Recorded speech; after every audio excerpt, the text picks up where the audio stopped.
Hi everyone and welcome back. It's Mindy here today for Lawn Fawn, and I have a couple cards to show you today, both of which are using an alcohol inked background is my main focus, and I was just having way too much fun creating these. So this is a little bit longer of a video than I would normally do, but hopefully you can take away one or all of the techniques and apply them to your cards. So what I'm starting with is this isopropyl alcohol, which is 91%, and Yupo paper. Yupo paper is something I like to use for the alcohol inks. And this is a little different for me as where I'm wetting my Yupo paper first. So I took a dropper and added a bunch of the alcohol onto that background. So it was nice and wet, moved it around so it filled that entire piece. And then I'm just dotting on a variety of blues and greens of the alcohols. And I will have these listed here shortly. And then I just take my paper and I move that around. I do recommend, whoop, there goes my nail. I do recommend wearing rubber gloves if you don't want to get your fingers all dirty. I shouldn't say dirty, just full of alcohol ink. It does take a few days to wear off. But I do this on top of a craft mat just to try and contain some of that mess. And I'm dabbing off the excess with this paper towel. So you can see this is a really smooth blend. Using this isopropyl alcohol, it really gets the alcohol ink to move. It's very fluid and it lightens up these colors a little bit, which is what I wanted. I've done some before using the blending solution, and it is a lot more vibrant and doesn't move as well. So depending on what look you're going for, you could try one or the other. But this alcohol, the isopropyl 91%, does get this to move really, really well. So I just kept playing with it until I was satisfied. Now this is the second background that I'm going to create. And I just chose a few different shades of blue as a little bit something different. This is the dry background on Yupo paper. So I just took those alcohol inks, dropped some all across the card. And you can see with this dry background, they're not moving as well yet. And so I just kept randomly placing some drops. They're not moving really well. I kind of wanted more of a fluid background.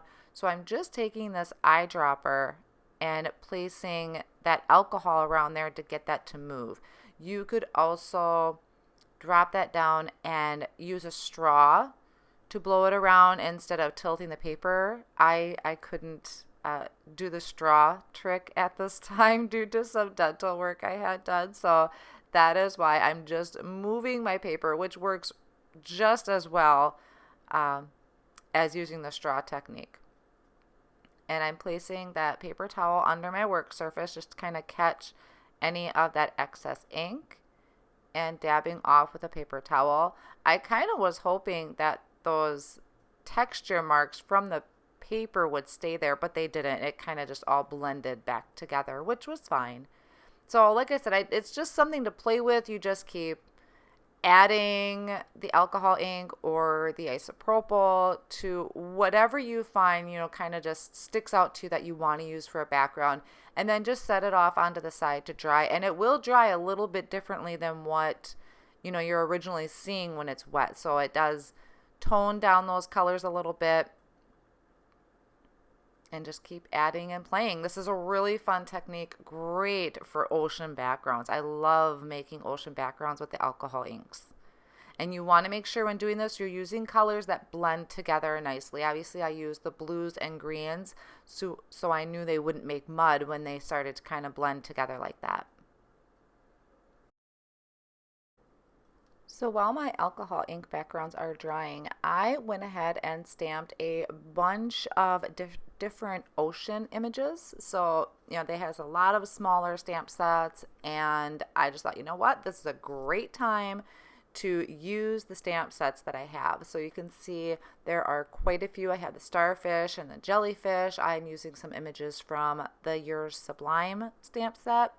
And also on another piece of cardstock, I have stamped a bunch of extra seaweed just so I could use those in my background. I knew I'd need quite a few of them. So I'm doing some very basic coloring here.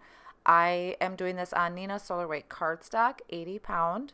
I stamped it in the Lawn Fawn black ink, jet black ink, which is Copic friendly, so I could color with Copic markers and it won't bleed out. And I added a light shade first of my color combination and then blending out from darkest to lightest. I'm not doing anything fancy, and I'm honestly not really worried about where exactly my shading should go, just for the fact that I just want a dimension.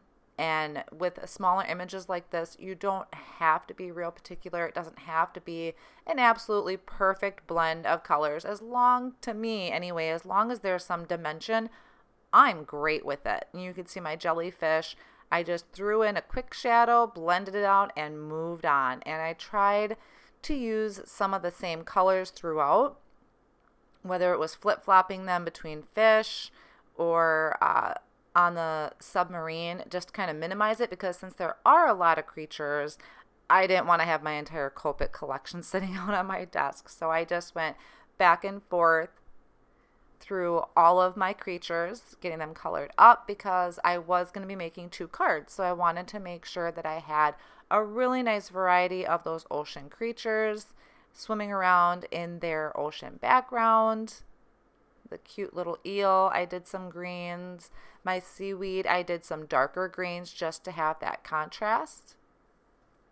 And I also had done a bunch of those little fish. I thought they were just a really great little bit to add to the rest instead of all the bigger creatures. And you could see I just flip-flop colors on my fish. And then I have this fun little lobster, and I barely did any blending on the lobster. I added a base color and then came in with a dark one and moved on. So like I said, there isn't a whole lot of blending. I didn't want this to be the main focus of the card since there is so much more going on. But I did want to show you the Copic coloring and just how easy it can be with the images. I'm putting those finishing touches on my submarine. And then I'm going to go ahead and die cut these all out with the coordinating dies. This next piece, I'm just using a piece of Neenah Solar White cardstock again. And I'm taking my Versamark ink and just covering that entire piece of cardstock with the Versamark ink. And then I'll cover that with the gold embossing powder. I wanted to use this for the porthole frames, and I wanted that to be a nice shiny gold. So I just covered that entire background. And I actually did this twice. One I did off camera just to save time, but I did do this twice, so I have this for both cards. And then I'll come in and heat emboss this, and I made sure that my heating tool was nice and hot when coming in so that I'm not sitting too long on the background and warping my cardstock. And see, that's a really nice shiny gold. And once that's cooled down, I kind of flatten that a little bit. I'm going to go ahead and cut out my porthole frame. And I have that one done now.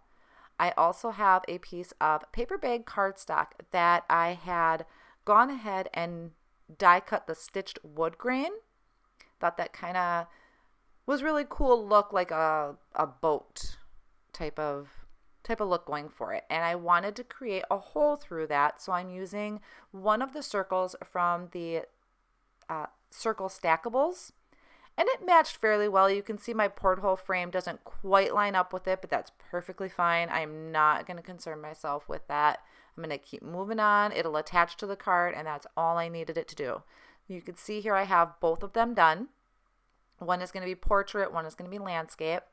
These are the alcohol ink backgrounds. See, they're gorgeous. I mean, they just really look like an ocean background.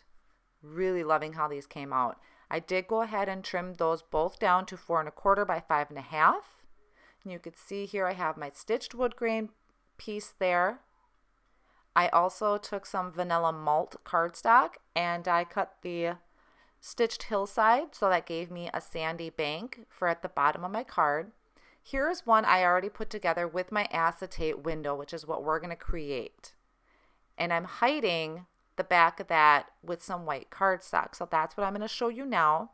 I have this piece of acetate that actually measures 5.5 by, I believe it was 5.25.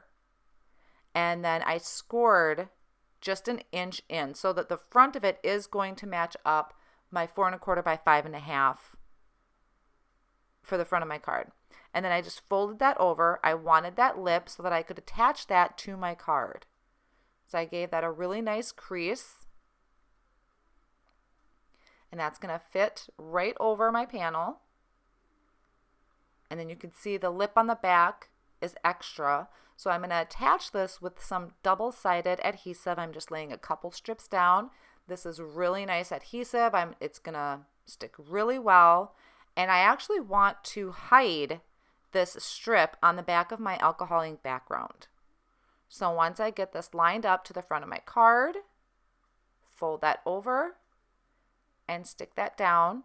I'm going to take another piece of white cardstock that's 4.25 by 5.5, and I'm going to attach that to the back of that card. So that's going to hide my acetate strip. You're not going to be able to see that. It's not something you have to do. I just think it was a nice finishing touch. I like to clean my acetate with a Swiffer cloth just to help remove static or anything that might have gotten stuck to it from my desk. And now I need to take this front panel and attach it to the acetate. So I'm using my Xyron sticker maker. This is the bigger one. And I ran that through, and this is going to cover the entire front panel. And what I do when I take that out, I flip it over and I'm pushing down from the back. This is going to help make sure that all of that stickiness from the sticker maker is attaching to my card panel. So when you remove this backing, that whole thing is going to be covered, and that way you're not going to see anything when you attach it to your acetate and open your card. It's going to be one nice clean layer of adhesive. And then I have this little window. You don't have to add the acetate. I just thought it was a really nice fun touch. And you can see here I did that to both of the cards. You could just leave it open, and that would be perfectly fine as well. This was something I was kind of playing with, and I couldn't stop. Once you get started on a card, I thought, ooh, I should try this, or wait, I want to try this. So I just kind of kept going, and that's where this video took a little longer than I anticipated. I'm attaching my porthole frames with the Lawn Fawn glue and adding that with the tweezers. That just help keep my fingers out of the way. I'm pushing that down really nice. And I can go ahead and add my ocean banks to the bottom of the cards. You can kind of see that through my porthole windows there. So these are really coming together nicely. I just think these turned out really cool, how you can look through this into your ocean scene. Just kind of a fun, almost interactive card. And I have all of my creatures and images die cut out. So now I can start getting these added to my background. And this is all completely personal preference where you want to add them. The easiest thing I have found is using this Xyron sticker maker. The submarine was kind of a tight fit, but I was able to squeeze it through. You just kind of got to be careful and finagle with it a little bit. But these, it was so quick. I just drop these in and pull that out, and it's going to have the adhesive on the back of each and every one of these. This saved me a lot of time versus using the liquid glue or even using my tape runner and doing each individual one. I just pop these in, pull it through, and move on, especially since I was doing 2 cards and these are such small images. So I just kept running them all through, and I'll have this really long strip once I'm all set. And I'm going to do the same thing that I did with the front panel. Is once these are all through, I'll flip it over onto my desk and push down from the back. I have really found that that is the best way to get all of that adhesive. If you were just to try and pull that off, you're going to have sticky stuff all over the place. But if you run your bone folder over the back of all of these and really push down, that adhesive's really going to stick to your image, and it's going to make for a nice clean attachment to your card. So just going through, finishing that off, getting them all pushed down really well. And now I'm just going to go ahead and start creating my ocean sand. So you're kind of looking through, you know, what do you want peeking through the window, what you want kind of hidden. If you want to stamp or write a message in the inside of your card, I would definitely think about that before you get too involved in your background. I didn't leave a lot for a message area. I just left enough where I could sign it somewhere. But if you wanted to stamp anything in the inside or write anything in the inside, definitely think about that as you're doing this. And see, this is really easy. I am just picking these off of that backing sheet and popping them on. And if you don't push down right away, there is some wiggle room to move these around if you didn't like where something was set. Now I'm going to do a quick sentiment onto the front of the card. So I'm using the Simply Sentiment stamp set. I didn't do anything too fancy. I'm just coming in and stamping these onto the vanilla malt cardstock. I'm going to do both of them at once using my Misty tool and stamping them with the Lawn Fawn Black Licorice ink, which is a really nice black crisp ink.